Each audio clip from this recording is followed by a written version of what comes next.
If you had asked me 2 years ago what I thought about essential oils, I would have told you that you were crazy to say that you could use essential oils for illnesses, for medicine, until I had an experience with Lacey, who is my niece. She was 2 years old at the time. This was about 2 years ago, and she started having seizures. Within about 3 days, she was having about 8 to 12 seizures a day, even more sometimes. My sister and her husband were afraid to let her even sleep alone at night, so they had to have her sleep in their bed every single night because they wanted to be there in case she started to seize. So it was very scary and it was very sad. If I were watching Lacey, my sister would call periodically, very worried about her the whole time, trying to make sure I'd given her the medication on time, making sure I was watching her, making sure that she was in somebody's care every moment. So my sister couldn't even relax because she was constantly worried about Lacey.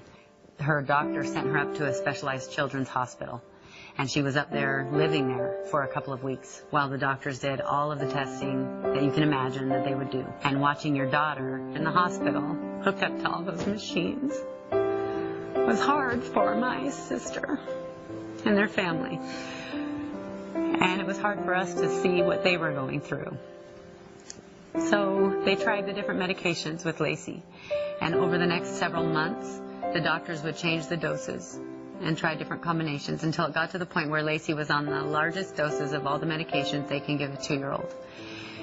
And at this point, Lacey was having side effects from these medicines. For example, one of the medicines made her behave as if she was totally drunk.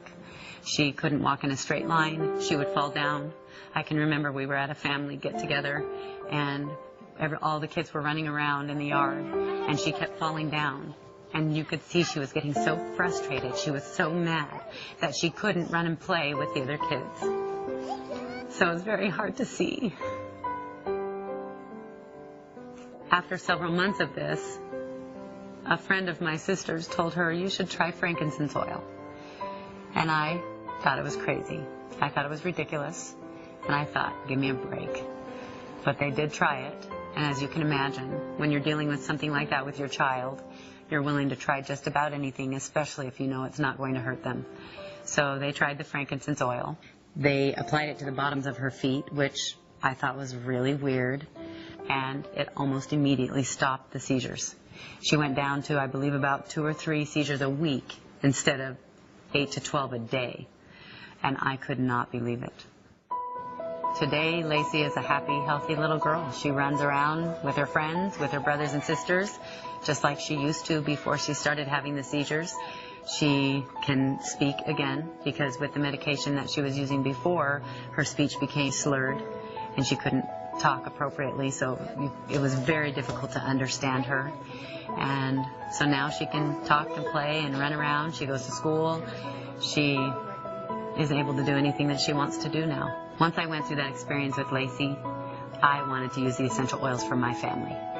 And I decided, okay, we will use the essential oils first before we try anything else, and we'll see if they work.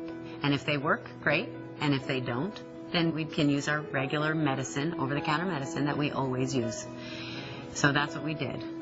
And it has been 2 years since that time, and not once have we ever had to use medication from the doctor or over the counter, except in the case of surgery.